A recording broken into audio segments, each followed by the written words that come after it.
gnt.doc.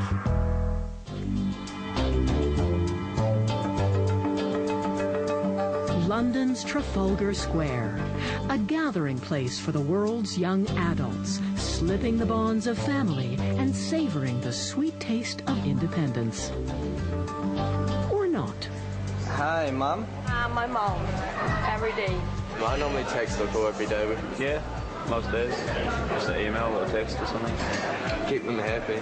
Well, the cell phone is the longest umbilical cord in history, isn't it? You know, kids leave the home physically, but they're tethered to the mother ship. Because she gets very worried. She wants to know what I'm doing. These young people are the leading edge of a great social experiment, where parents carefully craft and manage their lives from the moment they're born.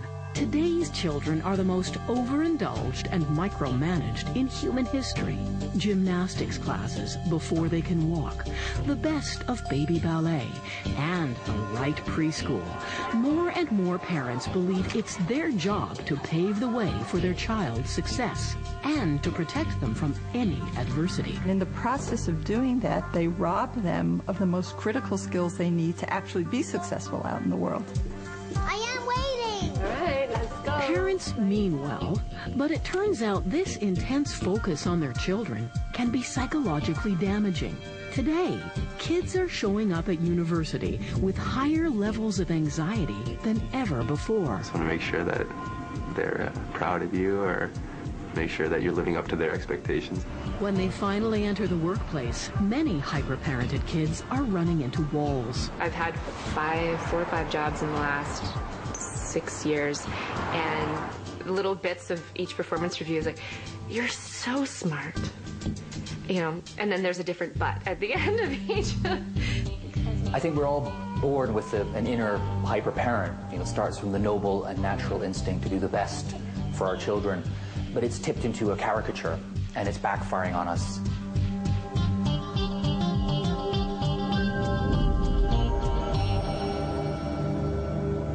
That's your castle, princess. It's my daughter Abigail's first birthday, and it's a princess party. Oh, so cliche. She's our princess. And it's a milestone achievement. It really is a big thing. Remember when birthdays were just birthdays, not achievements? When party highlights were apple bobbing and maybe a handful of coins hidden in the cake? Today, that just doesn't say enough about the value of our extraordinary offspring. These days, a birthday needs a magician or a clown, or maybe a visit from Cinderella. Would you girls like to come and help me set up? 40 guests, 1 professionally designed cake, and $4,000 later, Abigail turns 1. Happy birthday, Abigail. Big round. I'd say we're probably mid-range, smack dab in the middle for what a lot of other people have been doing for their children's first birthdays. I just hope that she'll look back and she'll see that, you know, we tried to really give her everything that she deserves. It's a princess bracelet. It was a personal experience that led Carl Honoré to write a book called Under Pressure, about the phenomenon of hyperparenting. A Canadian now living in London, Honoré is a father of 2 who found himself falling into the hyperparent trap when his son's grade 2 art teacher dropped what Honoré calls the G-bomb. She said, your son is a gifted young artist. And it was like I suddenly didn't hear anything else. All I could see was the word gifted up in neon with my son's name under it. So I went charging home, got on Google, and started looking for an art tutor. So how did it go, Benjamin? And I said to my son, what do you think? I found an art tutor for you. And he just said to me, no, you know, I don't want a tutor. I just want to draw. Why do grown-ups always have to take over everything? I realized that I had lost my bearings and that I was falling into this hyper-parenting frenzy just like everyone else. Hyper-parents. They're over-involved, overprotective, and overindulgent. It's a growing trend worldwide. In North America, it's known as the helicopter parent, who hovers and swoops down to solve problems. In Sweden, it's the curling parent, who frantically sweeps the ice to clear away obstacles. Hyper-parenting is so widespread among the middle and upper class that it's really become a social experiment in child-rearing, the results of which won't be fully known for years. It seems to me that we've walked into a cultural perfect storm where a number of trends have intersected at the same moment to create this immense cultural pressure on parents to hyperparent. When boomers started having kids, they had them later in life, and they had fewer. The me generation suddenly had something as important to focus on as themselves. They saw their offspring as extremely precious cargo. Child rearing became an exercise in inflating self-esteem, where kids got a trophy just for showing up. In the consumer age, stores are overflowing with designer products for designer kids. Somehow, good parenting has become equated with purchasing power. Nothing but the best for the cherished child. We expect now everything to be perfect. We want perfect teeth, perfect vacation, a perfect home, a perfect body, and we want a perfect child to round out this perfect portrait, that we can hold up to the world and say, look how wonderful I am because my child is an alpha child. There's a whole industry offering us products to make our kids 100% safe. Thank you for calling Brick House Security. This is Leah. How can I help you? New York's Brick House Security is part of a burgeoning new industry selling surveillance devices that allow parents to track and monitor their children pretty much 24/7. High-tech gadgets like GPS locators to attach to children's clothing. Something called Computer Spy. Track your child online. And Cell Phone Spy. Remove the SIM card. Insert the SIM card into a computer. Retrieve messages. Even the deleted ones will show. Sex and drug testing kits. And devices to track where teenagers are taking the family car. A kind of electronic leash. I think parents today want the same level of visibility into their children's lives that their parents had into their lives. Today, you need a little more technology. Why is that? Because the kids have technology. It's like an arms race. Kids need to feel that a parent trusts them enough to go out in the world. That's part of learning how to take care of yourself. So if you never let your child out, ride a bike, go to school, go to the store, they don't get any street smarts. They don't have that sense of competence. One of the drumbeats of modern parenting is fear and anxiety. We're terrified that something bad is going to happen to our children. And one reason we're so afraid is, I think, the media. Officers have been searching for clues to the girl's issued an Amber Alert for the missing child. This small town was shattered when the remains of the child were The discovered. search for the little girl has intensified. At about 10 at night, Madeline was gone.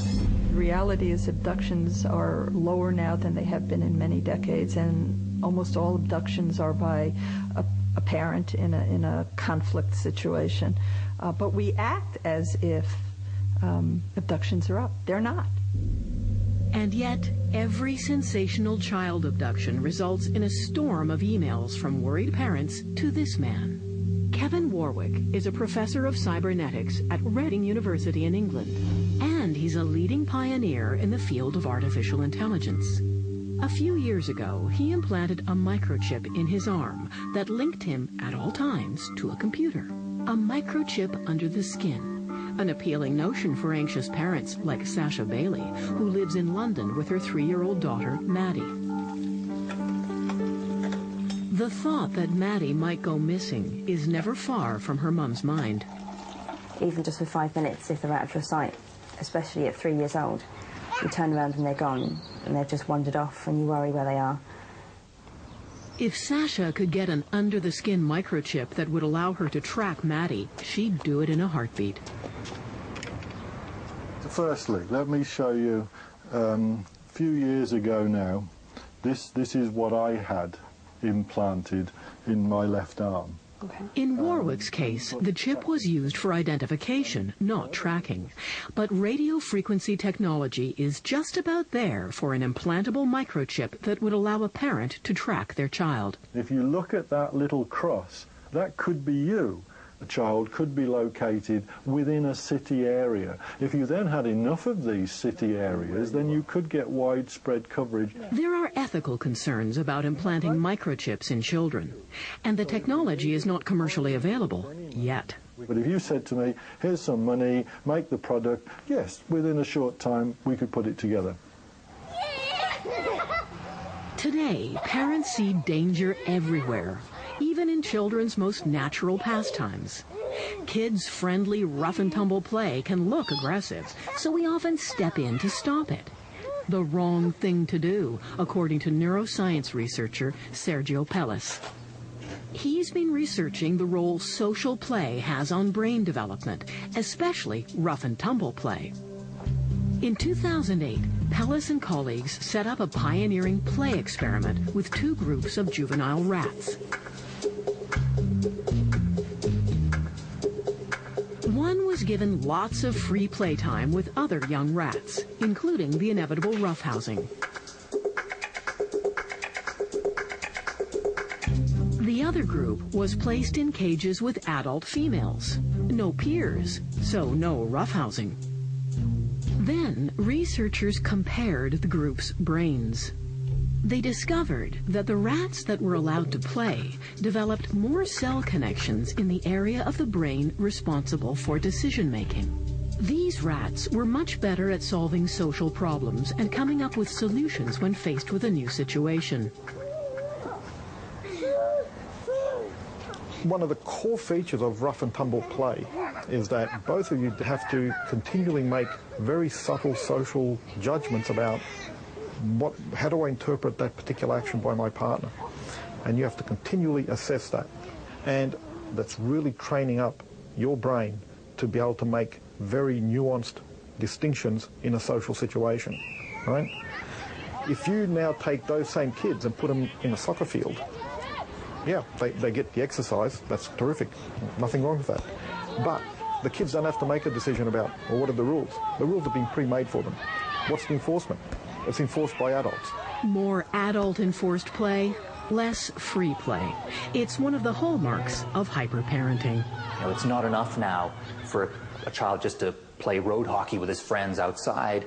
He's got to be in a hockey camp, wearing full equipment, you know, with a coach and a referee. It's got to be formalized. It's got to be play that you can put on a resume. Coming up, the pressure to build that resume. It's important to kind of expose them, the sooner the better, and to kind of prepare them for future. And still pushing and hovering, even as the kids head off to university. The parent will be the one asking the question. What do I need to do? How do I register?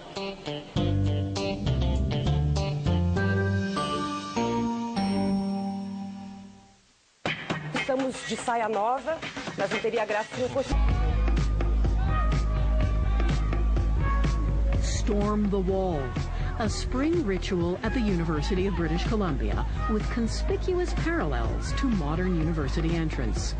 Competition is fierce to get into university today, and parents aren't leaving it to chance or to their children. The kids that I'm seeing are profoundly pressured. They're pressured not to just be good, they're pressured to be great, and they're not pressured just to be good at something, and they're pressured to be extraordinary at everything. Children have become almost like projects. You know, parenting has become a cross between a competitive sport and product development. And it starts early, very early. Maria Louie was still pregnant when she began working on her baby's IQ. It has a little device that plays a drum beat. Baby Plus is a prenatal education system. It plays a sound that mimics a mother's heartbeat. The rhythm increases as the pregnancy progresses. Baby Plus claims to give Junior an intellectual, social, creative, and emotional advantage from birth. What parent could resist that? I think we'd always been looking, this is going to sound so stupid, looking to see if there's anything that we can do to get a leg up on, you know, our Mensa baby. And so pretty much when she was born, we bought baby Einstein. Everybody else was doing it, so we did it too. In the past decade, there's been an explosion of products claiming to stimulate a child's brain. This commercial obsession with infant brain development is basically a misinterpretation of a legitimate scientific breakthrough. Science discovered that there are more brain connections made in the early years of life than at any other time. This became known as the critical period of learning. It could have been a very useful social application, more stimulation for those children who don't get enough. But in the hands of middle-class parents, it just meant more pressure to stimulate.